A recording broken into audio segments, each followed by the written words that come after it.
اعوذ باللہ من الشیطان الرجیم بسم اللہ الرحمن الرحیم۔ سورہ نمل آیات نمبر 45 تا 58 میں قوم سمود اور قوم لوط کا ذکر کہ یہ دونوں قومیں نافرمانی کی وجہ سے ہلاک کر دی گئیں اور ان کے کھنڈرات مکہ سے زیادہ دور نہیں ہیں، سو مشرکین کو ان کے انجام سے سبق حاصل کرنا چاہیے۔ اعوذ باللہ من الشیطان الرجیم۔ وَلَقَدْ أَرْسَلْنَا إِلَى ثَمُودَ أَخَاهُمْ صَالِحًا أَنِ اعْبُدُوا اللَّهَ فَإِذَا هُمْ فَرِيقَانِ يَخْتَصِمُونَ۔ اور ہم نے قوم سمود کی طرف ان کے بھائی صالح علیہ السلام کو یہ پیغام دے کر بھیجا کہ تم لوگ اللہ کی عبادت کرو، تو وہ لوگ دو فرقوں میں تقسیم ہو گئے اور دین کے بارے میں باہم جھگڑنے لگے۔ قال يا قوم لم تستعجلون بالسيئة قبل الحسنة لولا تستغفرون الله لعلكم ترحمون۔ صالح علیہ السلام نے کہا کہ اے میری قوم کے لوگوں، تم لوگ نیک کام کرنے کی بجائے عذاب مانگنے میں کیوں جلدی کرتے ہو؟ تم لوگ اللہ تعالیٰ سے بخشش کیوں نہیں طلب کرتے تاکہ تم پر رحم کیا جائے؟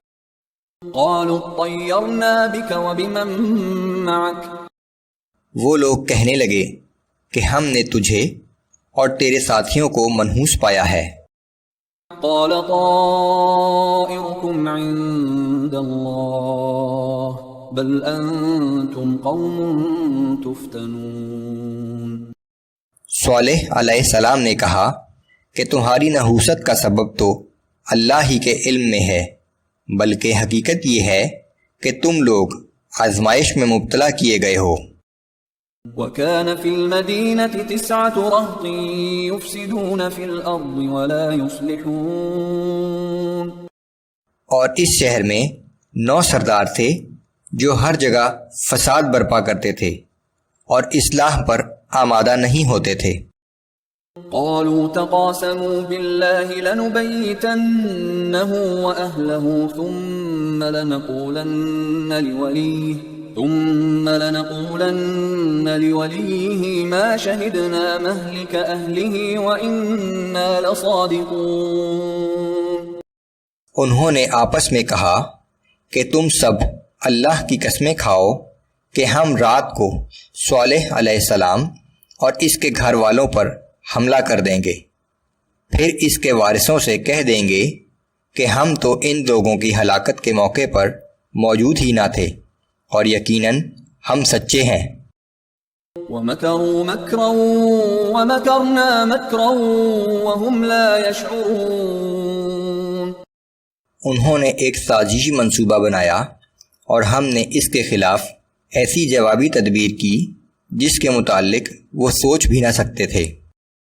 فانظر كيف كان عاقبة مكرهم أنا دمرناهم وقومهم أجمعين۔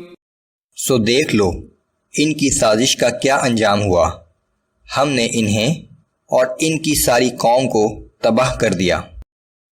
فتلك بيوتهم خاوية بما ظلموا۔ سو دیکھ لو یہ ہیں ان کے گھر جو آج ویران پڑے ہیں اس ظلم کی پاداش میں جو وہ کیا کرتے تھے۔ ان فی ذلک لآیۃ لقوم یعلمون۔ بے شک اس واقعے میں دانشمند لوگوں کے لیے بڑی عبرت ہے۔ وَأَنجَيْنَا الَّذِينَ آمَنُوا وَكَانُوا يَتَّقُونَ۔ اور ہم نے ان لوگوں کو بچا لیا جو ایمان لے آئے تھے اور تقوی کی روش اختیار کر چکے تھے۔ وَلُوطًا إِذْ قَالَ لِقَوْمِهِ أَتَأْتُونَ الْفَاحِشَةَ وَأَنْتُمْ تُبْصِرُونَ۔ اور ہم نے لوط علیہ السلام کو پیغمبر بنا کر بھیجا جب اس نے اپنی قوم سے کہا کہ کیا تم دیدہ و دانستہ اس بے حیائی کا ارتکاب کرتے ہو؟ أَإِنَّكُمْ لَتَأْتُونَ الرِّجَالَ شَهْوَةً مِّن دُونِ النِّسَاءِ بل انتم قوم تجہلون. کیا تم شہوت کی خاطر عورتوں کو چھوڑ کر مردوں کے پاس جاتے ہو؟ حقیقت یہ ہے کہ تم لوگ سخت جہالت کا کام کرتے ہو. فما كان جواب قومه إلا